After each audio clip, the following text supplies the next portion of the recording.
Blessed, beautiful people.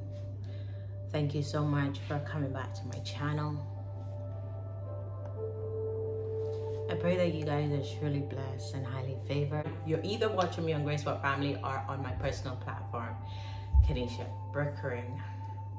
Now today, I know we had a very tough video before and I really hope that it helped you to breathe and recenter yourself and just come back into that, give it gratitude, that place of gratitude.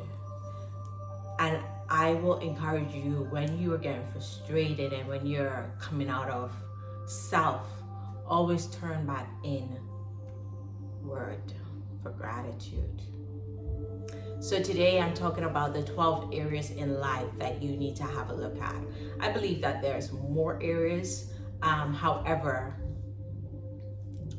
from my coaches, I've learned 12 areas, and it's 12 areas that I'm consistently looking at to see where I'm at and to better the areas that I feel I need to become better in. Now you can be like, oh, I'm financially good, but emotionally and mentally you're deprived. Or you can be like, listen, I'm not too good financially, but overall I'm well. It's a lie. Like, if there's lack in any area of your life, whether health, whether mind, whether spirit, that lack is going to spill into the other areas of your life. So I cannot say, oh, I want to be financially abundant, but health-wise, I am struggling, right? If I want to have the energy and the motivation and the strength to work in an area of my life or in areas in my life, whether business or career, to better my finances, my health have to be intact. And so that means I have to be working out daily. I have to be looking at what I'm eating. And to be honest, I'm a foodie. I study health psychology for my master's.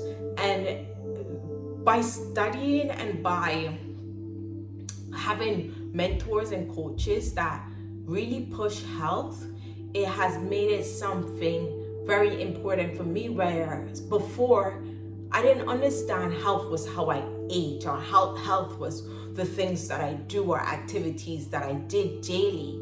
I thought, oh, if I look good, then I'm healthy. But no, there can be a very good looking person who's very unhealthy, right?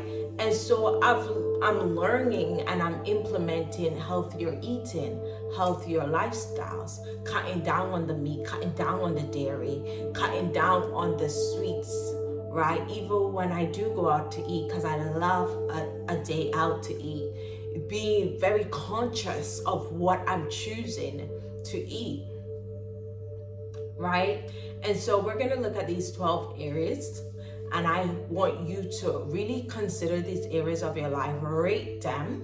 So from 1 to 10 or 1 to 5, rate them and see what areas you're doing well in and what areas you can do better in. And as we continue to push videos daily, we're going to be looking at these areas and see how we can better ourselves and our lives by really diving into these areas and becoming better. My coach always gives this area first, and to be honest, being a very God-fearing person, I always be like, well, I don't think that one's first, Well, excuse me, he is and she is, they're a couple, they're my coaches. And so they're doing completely well with their life and their relationship, and they weren't always doing well, but they found these keys, and I take them on exactly how they've given it now. And I say, hey, your life wasn't good. You took these keys on, now you're doing better. I'm gonna take them on exactly how you took them on. Health and fitness, right? So what's my eating habit like? How much do I weigh? Am I over or underweight, right? Am I eating healthy? Am I working out daily? What is my ideal body like? What is it that I'm looking to become? And to be honest, I'm very comfortable in my skin now. If you watch my previous videos, you know that I had my 5th child and I was overweight. Like even during pregnancy, they had me on watch, especially at the end, because they were like, I'm over my weight. Like I'm pregnant, but I shouldn't be weighing so much, right? Which is why I even went into early, they induced me early because of this and more, right? And so now I'm in a good place. However, I could be better. And so something that I'm working on right now is how I'm eating, you know, less takeaway, less junk food, you know, less eating out. And if I do eat out, I need to be very mindful of what I am choosing to eat. Am I active? Am I working out daily? Right? All these things are going to benefit or negatively affect my life depending on what I do and how I treat this area of my life. And this area is definitely going to run into all the other areas of my life. It's going to, whether if I'm healthy or not, it's going to determine if I want to get up and take care of my kids, take care of my house, take care of my husband, take care of myself. If I'm healthy or not, it's going to determine whether or not I'm going to really look at my finances, really look at my lifestyle and how I can better and have the strength and the energy to tackle what I need to tackle, right? It is an important area of our life, and we saw this during the pandemic. We saw this in 2019. We saw this in 2020. We saw that they said that this was taking out the unfit, right? The unwell. And so you need to really look at your health. Let's not wait for a bad situation, even though somehow we tend to wait for bad situation, but let's try and not wait for a bad situation to really take our health seriously. Your intellectual life, very important. And for me, I feel like 2020, 2019, this area of my life just exploded. And I feel like if you're not reading books, if you're not being mentored, coached, if you're not studying, and people think when I say studying, I mean, oh, maths, English, banking. No, I'm talking about personal self-development, studying language, studying how you speak, studying emotions, studying mental health, studying how you treat people, how you talk to people, studying relationship, like anything that you want in life, study it. You want a good marriage, study it. You want good finances, study it. And you don't have to enroll in a college, pick up a book.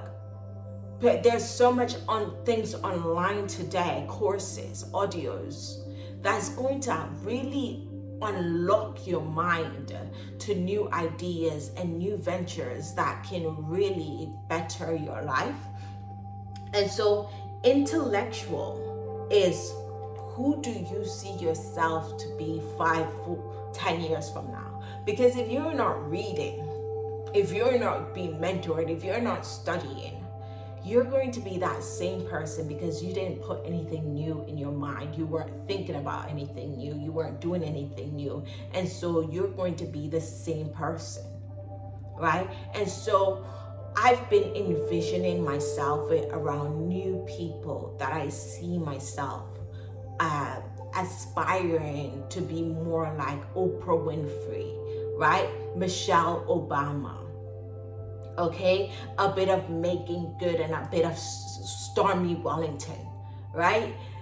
All these people, I see something in them that I aspire to be, right? Megan, not Megan Good. Megan Good is on my list, but Megan more, you guys, you know, right? Princess Megan, right? They have a dash of something that I love about it, whether it's the way they talk or the way they dress or the way that they carry themselves. And the more you intellectually grow and desire and become, the more better you will be. I desire to speak to my children better. I was raised up in a house you shout for everything. And so I picked up some of those traits.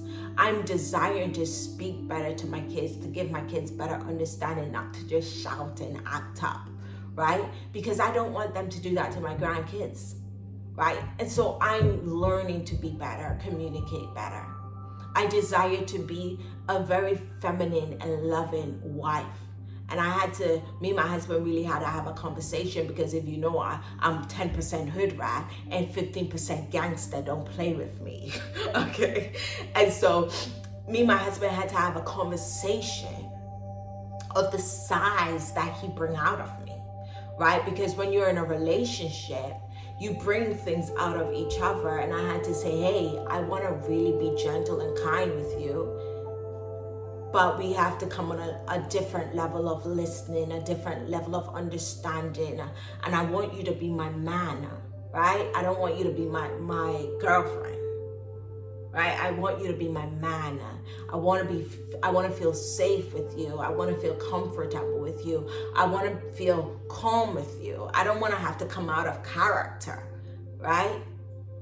I don't want to have to come out of character, right? And especially becoming who I envision myself to become.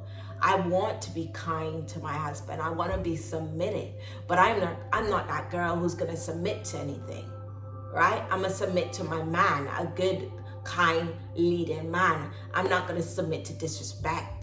I'm not going to submit to anyone talking to me anyhow. I'm not going to submit to anyone who's slacking on their duties as a man, as a husband, as a leader, as the head of the house, right? And I can help you. My duty is to assist you, but I can't be you. And I refuse to be the one to put on the trousers. I don't want to be a man. I want to be a woman. I want to be gentle, right? But if you put me in a position where I have to be a hood rat or a gangster, it ain't gonna work. I'm no longer in that season, right? And so we had that conversation, and I thank God for good communication. And here, this goes under intellect, right? The more you learn, the more you read, the more you understand, you'll be able to communicate how you feel. And I've been that person who wants something and get upset, but not say or talk about what I want. And so I realized that was very immature and childish. And so I had to learn how to communicate and how to speak on what I want, and how to say, hey, even not just marriage, but friendships, but business, right? Being able to communicate and say, hey, this is what I want, or this is what I desire, and being open to hearing I can't do that, and knowing, okay, you're not my person, that if you cannot do this for me, it's okay. I'm not mad at you. You are allowed to say no. Okay? And so being able to communicate and being able to understand other people, right? And if you really reflect and look back on how much you've grown as a mother, as a father, as a spouse, a wife, a husband, a partner, whatever, right? How much you've grown emotionally, right? That's another subject. But when you look at how much you've grown, it all comes down to how much you've learned and how much you've become. Emotional life. Now, one thing, if you've been watching my videos, one thing I've spoken about in one of my videos is putting all my wants and emotions outwardly. So not that I'm married, I've been married for 8 years, going 9 this year is mad. Been together with my husband 8 years, married 7 years, right? Going 9 years together, 8 year married. I cannot believe it. It doesn't feel that long. Honestly, it doesn't feel that long. And it's actually crazy that's been that long. But one thing that I came to realize is that I was emotionally dependent on my husband.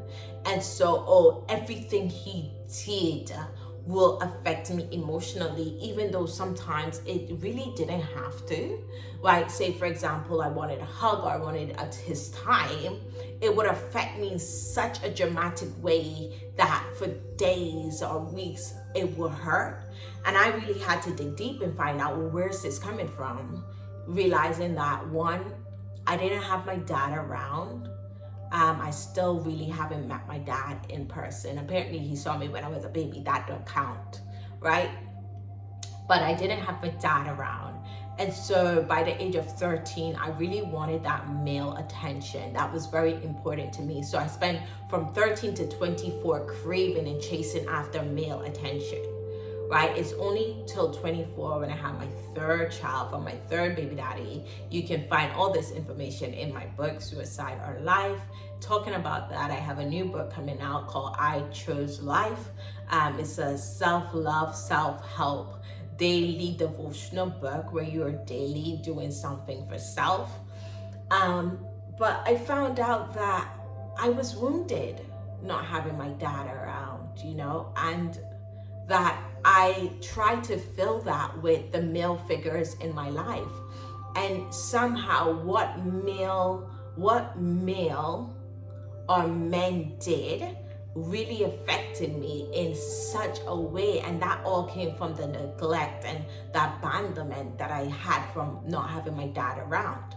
And so I realized I was putting a lot on my husband. I had to take that back, right? And I really had to go to God for that healing, read more for the understanding on how to really take my power back and how to make myself feel the things that I want to feel. And whenever my husband did something nice and loving towards me, then it would be an icing on what I was already doing for myself. So really understanding and looking at your emotions, what triggers you, what gets you angry, sad, tearful, really monitoring yourself and self-reflecting is going to give you a better understanding of who you are emotionally. How healthy are you emotionally? And could you become a better person emotionally?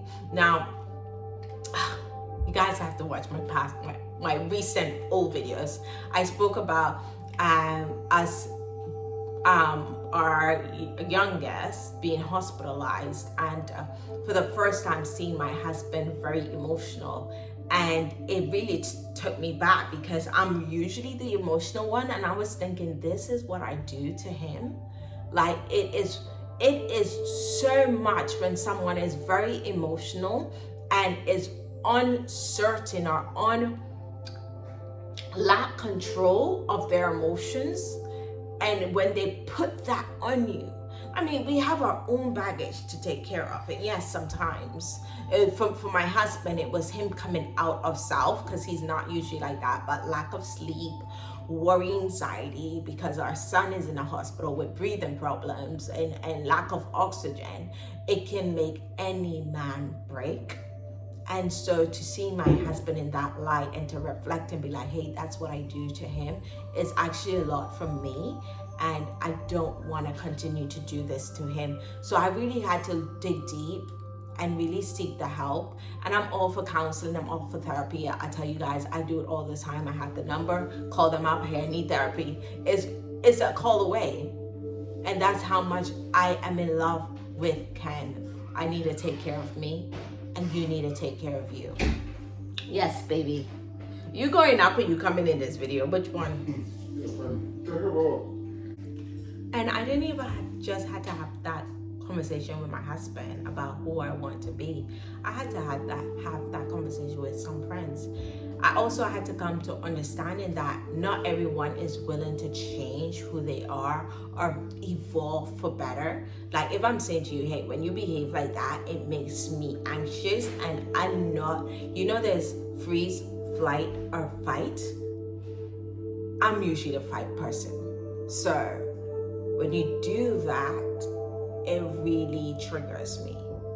And can we find a way to better this, right? I have to go and get my healing as well of why I'm getting triggered, right? Or be aware that I'm being triggered and communicate it. But I feel like if you love someone and you genuinely care for someone, whether friend, marriage, or whatever, you're gonna take that into consideration that, hey, if we're talking and there's a good disagreement and I raise my voice, this triggers my friend, or if I speak out of turn, or if I do not allow my friend, all these are disrespectful anyways, but we all have our ways and we all have room to grow and to become better, right? So just bear this in mind when it comes to knowing who you are and knowing what you want, and being able to communicate what you want to those around you. Now, the other category is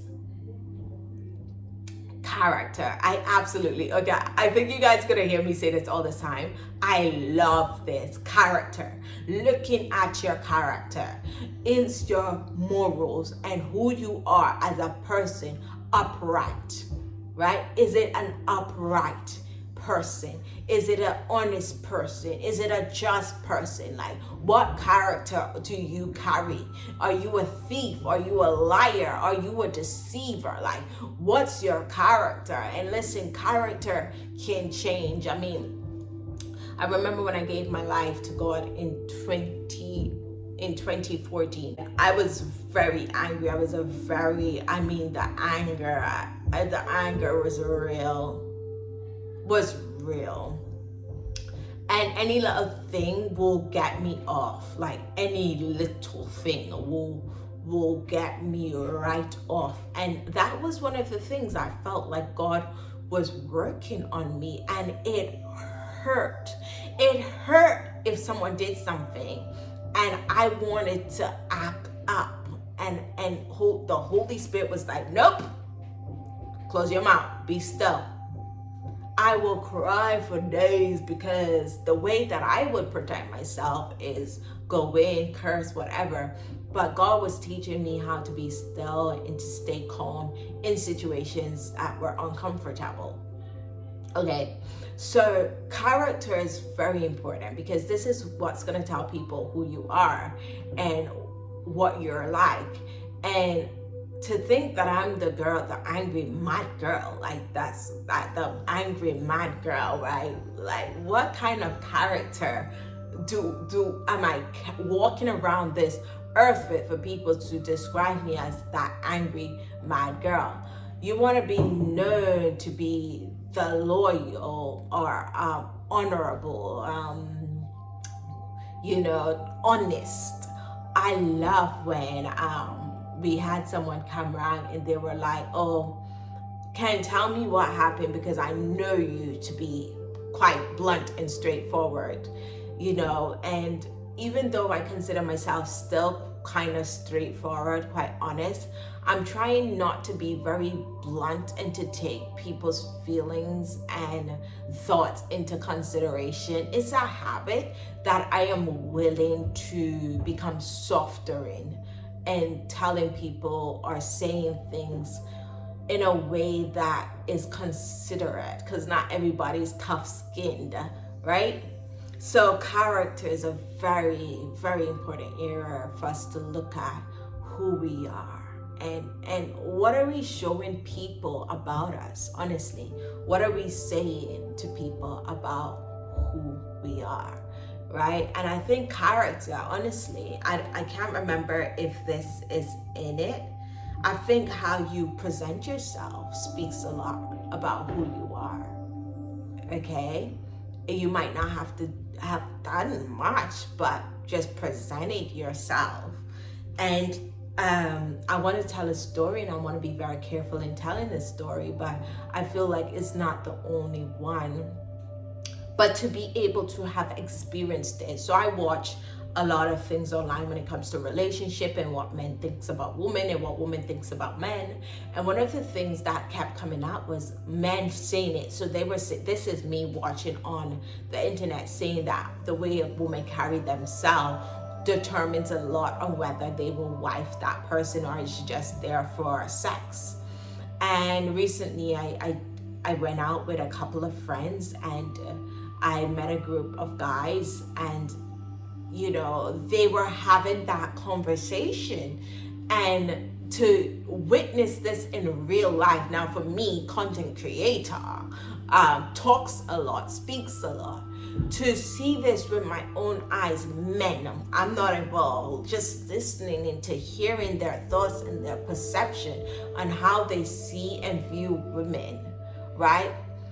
It all speaks. Like, you don't have to say anything. How you come into a room speaks, whether you are someone who, and here's the thing, it might not be telling a true story about you, right? How you dress might not be telling the truth, but however, it is speaking volume to those looking in that, hey, you know? And so it was very insightful and very helpful, and it confirmed a lot of stuff.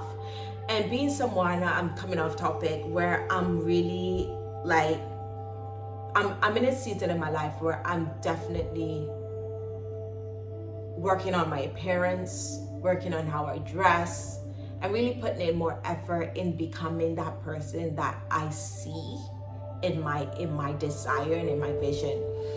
And I have to take on board what people see when they see me and how I dress, and what story am I telling with what I'm wearing, right? And so I feel like that definitely go into your character, okay?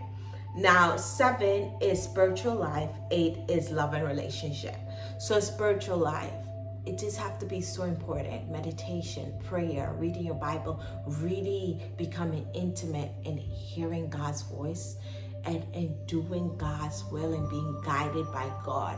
I feel like when my spiritual life came alive, and this is something that I was disagreeing with my mentor, I thought spiritual life should have been the first thing. But I do agree, if your health is not good, who's gonna have time for spurt when I'm in pain, or I'm, but I don't know. Maybe that is the time for you to become spiritually alive, right? But this is not to argue. As long as you are looking in these areas and becoming aware of where you are in these areas and how you can become better, spending 10 minutes in prayer, 10 minutes in meditation, 10 minutes in reading the word, and that 10 minutes becoming 20, 30, right? But really finding time to journal out what you're feeling, to really pay attention to what is going on inwardly. And I feel like all this stems from an inward place, and it just manifests or come forth, right, physically, right? So where are you spiritually, and how can you become better, right? Where do you want to see yourself when it comes to the spiritual, right? Next thing, love and relationship. This was a tough one when I started being mentored 2-3 years ago. But I must say, I have seen a dramatic shift in my marriage and in my relationships. And I feel like it's because I now know, I have an idea of what I want in my marriage, what I want as a wife and as someone who have a husband, what I want in my children and what I expect what my children expect from me, what I want in my friendships, right? And sadly, I realized that I may have lost some friends coming into 2023, and I have also released and I let go some relationships and some friendships. And it can be quite painful when you sit down and you think about who you've let go and who you allowed to leave, because some people have decided, okay, this is not someone that I want as a friend.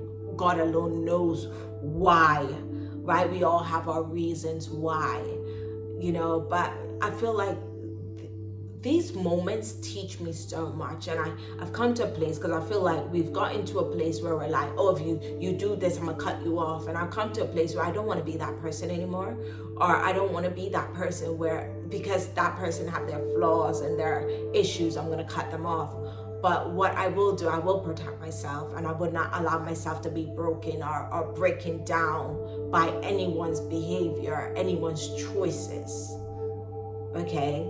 But our relationships are very important, and what we desire from our friends, our spouse, our children, it is important to know what we want and to be able to speak. I need to be able to speak to my children, say what I want from them, and tell them that, and speak about what they expect from me. I need to be able to do that with my husband, your colleagues, your workplace. We need to be able in our relationships to be able to know what we want and say what we want, right? And know what to accept and what not to accept, right? We need to give ourselves values and standards and really, really live and stick up to these things. Next one is parenting and social life. How would you rate these areas of your life, right? Parenting, even before I came to the understanding that I could be a better mom, I always beat myself up as a mother in being better. And I feel like this came from childhood. Like a lot of things that I saw my mother do or go through, I knew that I didn't want that for my children. And I don't blame my mom anymore. I understand she was giving us the best that she could. As an adult and as a mother, I also understand that I am doing my best, but I'm there's always room for better. And so in any area when it comes to my children that I feel like I can do better, I need to do better by 1, reflecting, 2, gaining the knowledge, and 3, implementing it, doing what I have to do to become better when it comes to mothering and parenting. These are conversations that me and my husband have constantly on how we can be better as parents. What do you want socially? Now, if you keep up with me, you know, like I love a good time. I love to go out. One of the top thing on my list for 2023 is actually travel, right? So what do you want for your social life? Like my social life is filled with going out for dinners, going out to eat, going out for enjoyment, and I absolutely love that. But I'm looking more now to go to the theater, go to the museum, go to see paint and art, and travel and see beautiful places. That's what my social life looks like now in my vision. And what does your social life look like? What can you manage right now financially and find time to do it, right? Right now, I'm looking forward to go to lakes, beaches, waterfalls. I don't know what the UK have, but I'm looking to travel to do this. So look at your social life, right? I'm looking forward to meeting new friends. I have a lot of friends online that I interact with, have Zoom with and things like that. But I mean, new friends to interact with and to talk to. And I see that happening. I've met a few people that we do connect and we do chat, but now I'm looking for, which I have found people, one of them has traveled to Ghana, but just the excitement of thinking about meeting new friends, like-minded people to travel with or to go out to dinner with or whatever, right? What do you see your social life looking like? And hey, try to find your own social life and not just look on the internet and see what everyone's doing, but what does your budget allow and how can you increase your budget to even live the dreams and the desires that you have?